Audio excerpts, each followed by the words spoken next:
Thanks to points and miles, we sometimes end up in places that are a little bit above our pay grade. And the last thing we want to be is that family on the plane or in the hotel lobby. So in today's episode, we're diving into all things travel etiquette so you can be prepared when you step into your next 5-star hotel. Listen in.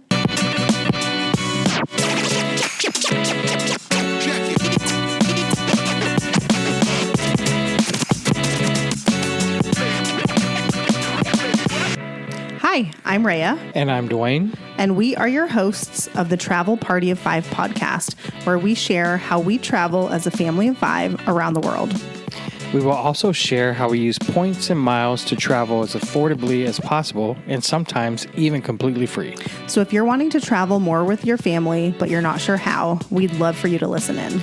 So welcome to our podcast where we hope you learn a thing or two to get you closer to your next trip.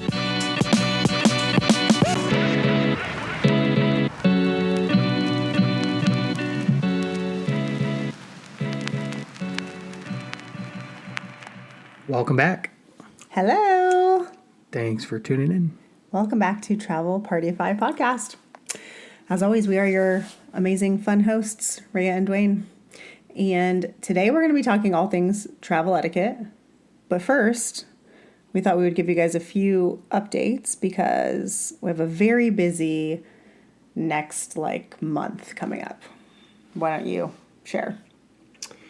Yes, I'm going on a solo trip to Houston in a couple of days. Then I get back. Then you're doing a girls' trip the weekend after. Yep. And then we are going to Dallas. Yep. To partake in a football game. Yep. Go Giants. Go Big Blue. And then 2 weeks after that, we head to 4 days. 4 days after that. Shit, 4 days. Yeah. Just coming around the corner quick. So basically, once this upcoming weekend comes from the time we're recording, Dwayne will be gone for the weekend. Then I will be visiting Ventura for the weekend and the following weekend. And then the weekend after that, we're taking our 8-year-old son on his birthday trip, which we'll talk more about when we share all about that episode. But we're going to Dallas because he wanted to see a football game. He's a big football fan. And yeah. But he has 4 different teams. He has so many teams. Yeah. Bless his heart. And I've been trying to pick and choose a game that would work for our pretty rigorous travel schedule, as you can see. And sadly, it's a Cowboys game. So I'll be wearing my Giants attire and hopefully we don't get booed or spit on or anything like that. Yeah, speaking of, I have to buy a Scatterboo jersey. Anyway, and then I'm just going to Houston to visit my best friend. Best friend from Japan, actually. Yes. You've been best friends since what? You were 6? Yes. No, best friend since 9 or 10. Yeah, long time. Okay, so we have a very busy September, and I think we will have a podcast episode out every week still. I will be doing a few solo episodes over the next couple weeks to kind of prepare for while we're out of town. But anyways, today we're talking all about travel etiquette because when I asked for podcast episode ideas or suggestions as to what you guys wanted to hear more about, one of the requests several times was around hotel etiquette and specifically tipping, and I'm just going to find one of the messages. They said, I have an episode request. Etiquette for staying at pricey resorts, especially who to tip and how much. I'm used to staying at maybe Holiday Inns, and with some fancy hotel stays coming up, I don't know what to tip and don't want to seem rude. So we are going to talk about all of that today. And I thought it would be more fun to do kind of a broader travel etiquette. So not just hotels, but also in the airport and on the plane. And I think I made a list of common pet peeves and we'll kind of chat about our thoughts on some of those. But already I know for sure that we each do a few things that are considered pet peeves or no, don't do that. So do you know what they are? No, I have no idea. I mean, let me just get my part out of the way quickly. There's only 2 things that I can bring to the table for this podcast. One, is just be respectful. Oh. And two, don't be a dick. That's it. See you guys next week. Sorry. I think it's like a really valid thing, though. Like, if you are not used to staying at a place where people are expecting you to tip them, like, I think asking and like a way of being respectful is asking to understand, like, how can I make sure I'm not being rude? And that's what we're going to talk about today. You know, you think that it's common sense because we have both either currently or in the past worked like in hospitality. I was a server and a bartender for years and years, and Dwayne works at a conference center where he manages like groups and stuff. And gets paid gratuity sometimes. So yeah, Dwayne is also a very good tipper, much to my dismay. Yes, I tip at Starbucks. You tip at Starbucks? I mean, not all the time, but yes, sometimes. Oh, Lordy. Okay. Yeah, see, Rhea doesn't. She's not. Don't get me wrong. She's a great tipper, but I am when a she great tips, tipper. But like, but not everyone's getting a tip from Rhea. That's correct. Listen. Me, you're at least getting $1. I can't believe you tip at Starbucks. Listen, I just think like the tipping culture has gotten a little bit out of hand. And it's like every time they turn that screen around to me, it's like, oh, now I have to tip for something that I didn't have to tip for 2 years ago, you know? So it's like, no, like I'm not going to tip you because you made my drink because that's your job and you get paid at least minimum wage to do that and you're choosing to do that job. But like a server is not making minimum wage. They're making like $2 or $3 an hour depending on where you live. And so in that case, I tip 20% every time. Sometimes more if the service is really good. So, but like I'm not tipping to like, no, I'm just not. Nope. Yeah, you're getting at least $1 from me. Depends on how many drinks I buy. Okay. So let's start where most trips begin, which is at the airport. Okay. You're walking through the TSA line. What are your pet peeves that you see people do that you think, come on? I mean, I have no idea. I mean, for me, it's just like when it's as if it's their first time ever going through security and they're like unaware of like the process. Yeah, I mean, just being unprepared, you mean? Being unprepared, yes. I mean, yes. Yeah, it's annoying. Especially like because now we go through TSA pre-check and we have for a while. So I'm like, if you're in the pre-check line, like, come on, you should know. You should know what's about to happen here. But yeah, beyond that, I don't really have any pet peeves for like the security portion. Oh, except for maybe the TSA people that are screaming at you every 2 seconds. Okay, what about at the gate? Do you know that there's a lot of like pet peeves people have like when you're waiting to board the plane? I mean, I'm sure there are. I mean, like I said, you just... So they call it gate lice, where everyone crowds around, right? Like waiting for their group to be called. I do this. I am a lice. Sure. I am part of the lice. But I'm doing it because I want to be we're always like in like section, I don't know, group 5 or 6 for the most part. But we always do the family boarding. Well, that's on Southwest. Yeah. Well, yes. On Southwest, we do family boarding. And I feel like Southwest is the only, because every other airline, you're assigned seats. So, I mean, it really... You are assigned seats, but... You're only fighting for the what's it called? The overhead bin space. Yes, and that's why I do it. Because if we're flying carry-on only, like, I don't want to give up my bag.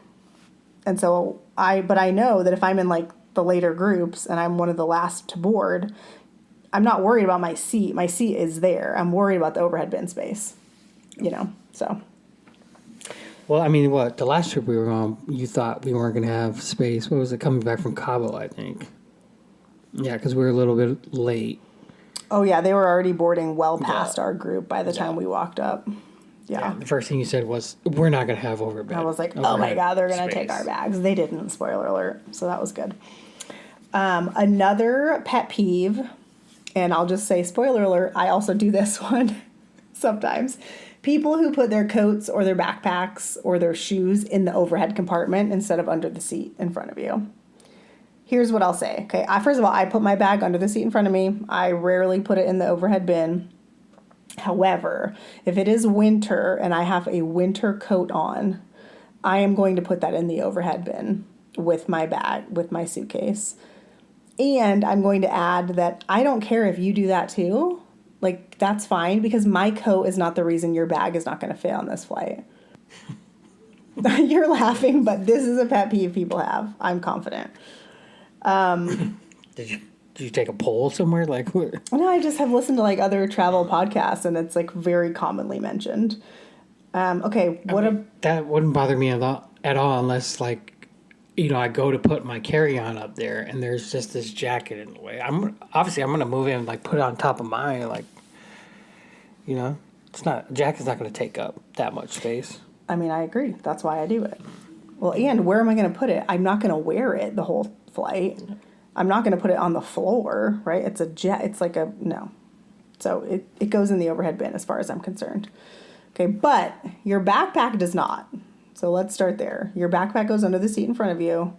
And then I would say, like, once the flight is boarded, look, there's room. If I have a backpack and there's room up top, I'm putting it up top. I'm taking out my headphones because I like to take off my shoes.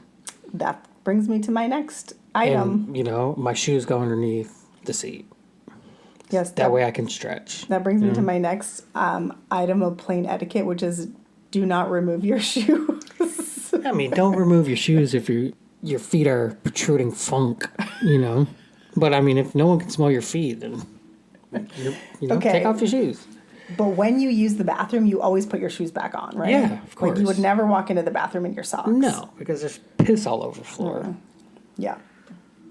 I don't take my shoes off on the plane, so I don't know. They stay on the entire time. That is the first thing I do. Like, I know it is. Plane's not even fully boarded, and my shoes are already off. I know. Yep.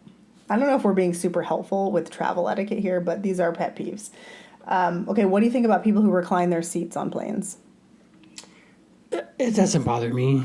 I mean, because, you can recline your seat.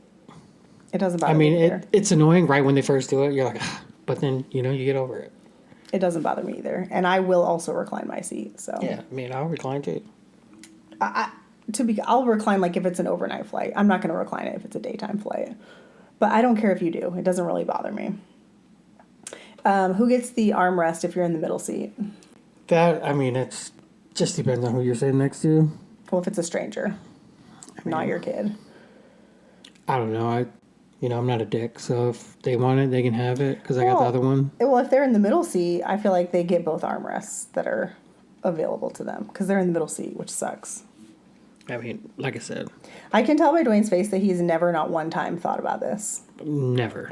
I just, when I sit down, if his arm is there first, or her arm, then, she won. Or he won. Okay.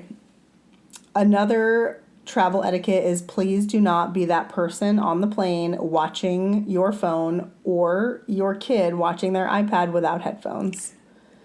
This is one of my biggest pet peeves. It's so annoying. Like, just don't be that person. If your kid is too little for headphones, then probably don't give them the iPad. Honestly. Yeah, no one's trying to listen to. I don't need to hear Baby Shark for 3 hours. And we have been on flights where this has happened. Like, literally the row behind us. And we were like, are you kidding me? Okay. I feel, standing up when you arrive at the gate. Like, the plane gets to the gate, they turn the seatbelt sign off, people start standing. Again, that's you. I know, I do this. I have no problem with other people who do this. And I didn't realize this was, like, a point of contention. No, I don't care if you do that. What bothers me is, the guy or lady in the back. As soon as the plane stops, they're trying to make their way up to the front. Oh, yes. I stand, but I am not moving until every single person in every single row in front of me has gotten off the plane. No. So, yeah, to the person who gets up and tries to walk to the front. Don't do that. Yeah. And I would say, like, if you have a connection and you're, like, maybe you're delayed or something and you're trying to miss it, like, okay, then just communicate that. Yes. Because just say, most like, people don't no, say that. They just are like, maybe they don't have a bag or whatever. Actually, this just happened on our Cabo flight, I think. Someone, like, a family just stood up from behind us and, like, tried to. First of all, I will block you in the aisle, okay? Like, you're not going anywhere. Wait your freaking turn. But, yes, I generally choose an aisle seat, and I will stand immediately, because why not? But I'm not going anywhere until everyone in front of me has gone. Yeah, I mean, I don't even try and get my bags together until, like, 2 rows in front of me have got up and left. Okay, so to summarize, be aware of other people in your space. Give up the armrest to the people in the middle.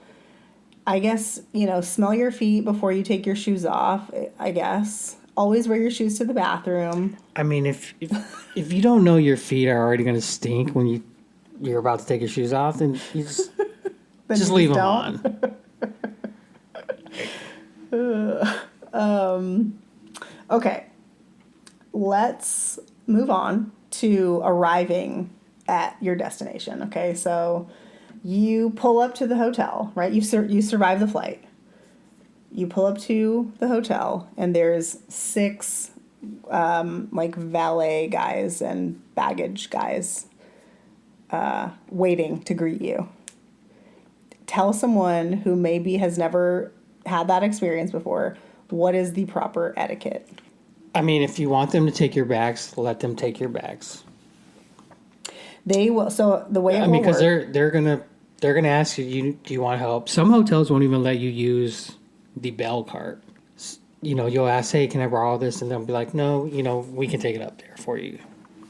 yes, this like literally the job of these people waiting. It's usually men, but not always. Mostly, is like to help you with your bags, and they are tipped for doing so, and that's a majority of their income. So I think if you're going to let them take your bags, you absolutely need to be prepared to tip them. Yes. But okay, so explain the process. So they'll get your bags out of your car. They'll get your bags, to throw it on a bell cart. You will then proceed to check out. Check in. Check in. Yep. And, you'll get your keys or whatever, and whoever's checking you in will let the bell staff know this ticket number, whatever, because they'll hand you a ticket, and this ticket's in room whatever, 2024. Yeah, so when they take your bags, they give you a ticket. When you check in, you give that ticket to the front desk. Yes. And they relay, like, okay, So then those bags go to this room. you get your room, and, whoever's checking you in says, your bags will be up shortly. Then you go up to your room, and then, sure enough, 2 minutes after you get there, knock at your door, and the guy's bringing in your luggage. Yep. And then at that point is when you should tip. What do you think is an appropriate tip? I always do $5. $5. Yeah. $5. If we have a lot of bags, maybe a few dollars extra. Yeah. But we generally don't have a ton of stuff. No.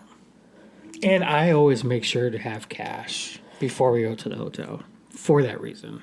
And I always get change. Or, you really don't need to get change because the bellmen have a lot of change. So you can just give them a 20 and say, hey, can I get 15 back or whatever it is.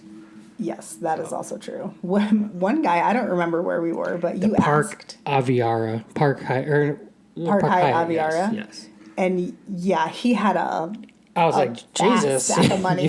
Having a good day today, huh? It was a lot of money he had. So, sometimes Dwayne will also give the money to the kids and let the kids tip now. Well, I do that. Recently, you yes, started doing that, yeah. And the kids think it's really fun, and they like to take turns as to who gets to do it. And it usually gets an added smile out of the And person. then if you're doing valet, they'll come and get your keys, they'll park your car. I typically don't tip those people parking your car. I only tip when we get our car. When you pick it up. Yes. Yes. Don't ask me why. That's I think I've asked a bellman before, the etiquette, and he said, yeah, you tip the guy getting in the car. I mean, that's my thought process too. Okay, if someone wants to take their bags up themselves because they don't want to tip, is that like frowned upon? No, it's not frowned upon. I don't think. I mean, when I travel solo for work, I take my own bag. Like, I don't need anyone to take it for me. Yeah, if each person has one bag, they can do it themselves. I mean, yes. And I mean, don't get me wrong, we also can do it ourselves. Yes, but but it's I just, mean, sometimes we have bags for each person. We have a cooler. We have if we're beach bags. sometimes, yeah. So I mean, a bell cart is It's often easy. needed when we travel, but And I mean, we're on vacation. So it's just nice to not have to be sweaty and stressed about it all, We don't, okay, I'm trying to think of who else we would tip. Like, well, so we always have to call housekeeping to get extra pillows, blankets, Yes. a rollaway, or whatever it is. yes. Rhea doesn't like when the kids sleep in our bed, so hate she it. has to get a rollaway. There has to be a pull-out couch, and there's never enough pillows. So we're always calling for sheets and blankets and pillows. Then we have to tip the housekeeper that brings that stuff to us. Or you can just call them knowing that you're going to go to dinner, and then they can bring it while you're at dinner. That way you don't have to tip. I guess, yeah. I mean, we've had to do that a couple of times just because we didn't have cash, but well, I mean, I would say we're not even doing it because we don't have the cash. It's just like we're going to dinner, and I would like it to be here when we get back. So, but I mean, yeah, I guess that's an option. I will say, like, if we need like toilet paper or something that like really should be restocked in the room but wasn't, I'm probably not going to tip for that. no. So, and as But far yeah, as I mean, if they bring a rollaway, if they bring a crib, yeah, extra pillows and blankets, yeah. then we'll tip. Yeah. And as far as how much to tip, like I would say A couple of a bucks. few dollars, yeah. I do not a like ton. $3. Yeah. Sometimes $5 if I'm feeling generous that day. And then as far as like tipping housekeeping, we don't usually do that actually. Sometimes I do. If we just did a little staycation at the Scottsdale place, and I noticed a lady that did our room the first night, did it the second night, and I threw her a $5 bill. And I said, You thank just like you do Yeah. that if you like see Yes, her or yes, him. yes. Yeah. I remember at the Grand Hyatt, Washington D.C. I think you tipped the housekeeper. First of all, that we were 5 of us in a 2 double bed room, which was a tight squeeze. It was Okay, really tight. and I think we had an air mattress that I had brought from home, even though we flew. And so the housekeeper was very aware that there was like a lot of people in this room.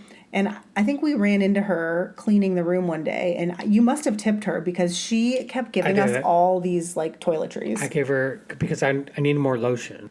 And I tipped her, I think, $10, and she just like threw me at least 10 lotion little bottle thingies. So much of this travel size lotion that do you still have some? I still have Yes, some. we went in fall of 2023, and Dwayne still uses those little bottles when we travel, Yeah. which is hilarious.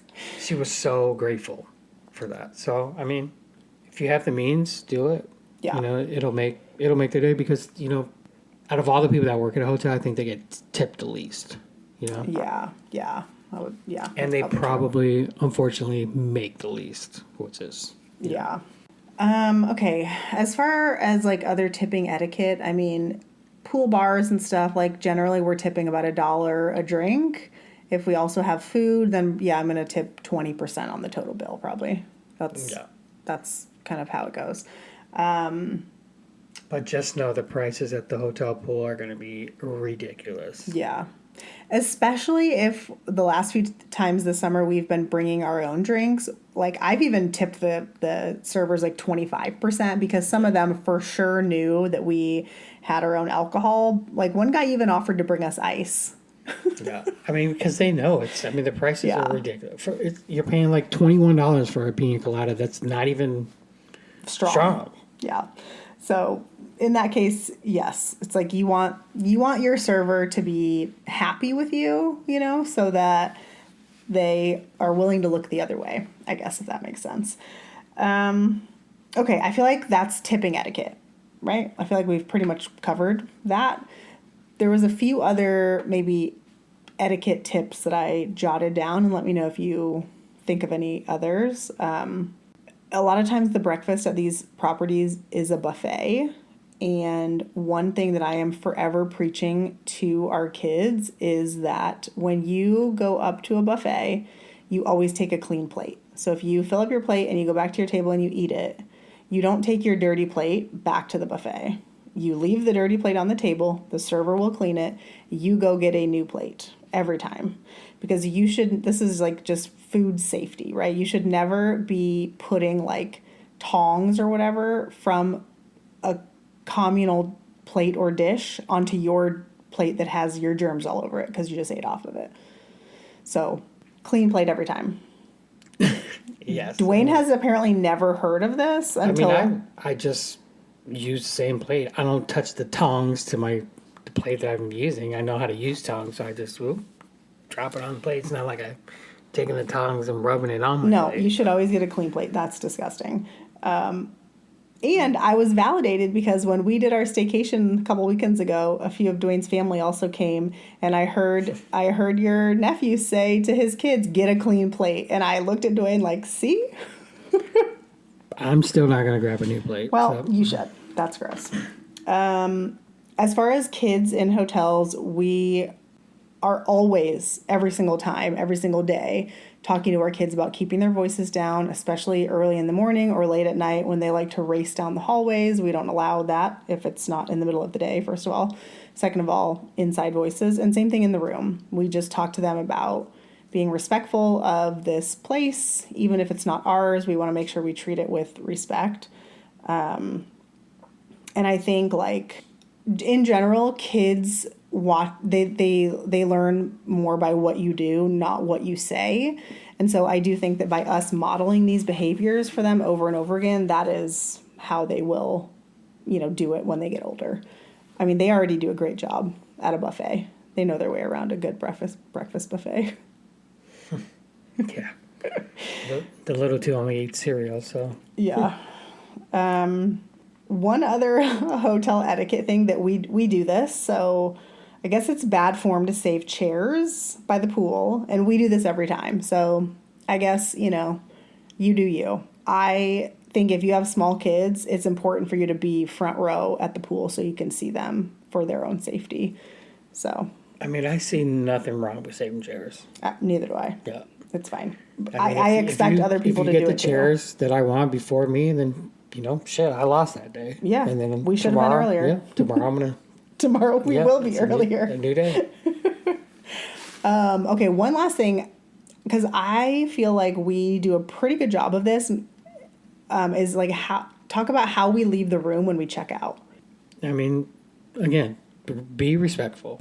So you don't leave it trashed. You throw away your trash, and I mean, you don't make the bed or anything, but no, we don't do that because they're going to tidy change the up sheets, a little bit. But yes, we try to put like all the towels on the floor. All the towels, yes, in the same spot.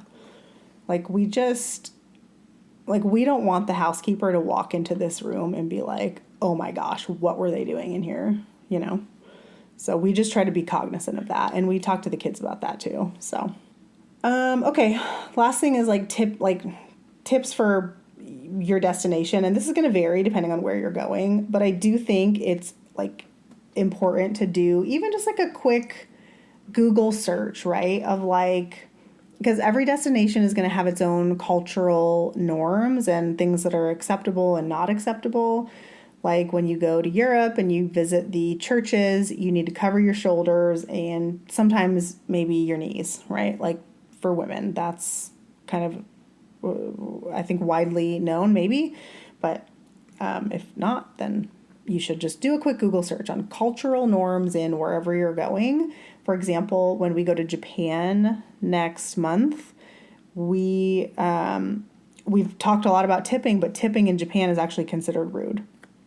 So we won't be tipping in Japan. And when I told Dwayne that, you were surprised, right? Surprised about what? That tipping is considered rude? I mean, I know you don't tip in Japan, but yeah, I didn't. You knew that you didn't tip, Yeah, but you didn't know it was considered rude. I mean, I grew up in Japan. I know, that's why I thought it was weird that you didn't know that. No, when you said it was rude, I thought, I've never heard that. I also think In Japan, it's much quieter. I mean, you can speak on this more than me, but I don't know how we're going to keep our kids quiet, quite honestly. Oh, it's very quiet, even on the train. So we're going to have a little talk before we get there. Let them know the etiquette for there. Yeah. Yep.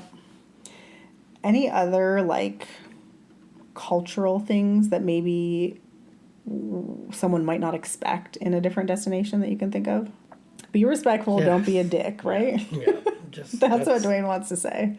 2 rules for sure. That's all you gotta. I will say, like, Dwayne is very aware of, like, other people, I think, in a good way. Like, Dwayne will, like, hold the door, lift up your bag for you into the overhead, take your bag down for you, give up his seat to you. Like, if he's sitting and you're standing, like, Dwayne has very good manners, so better than I do. Which I learned in Japan, you know?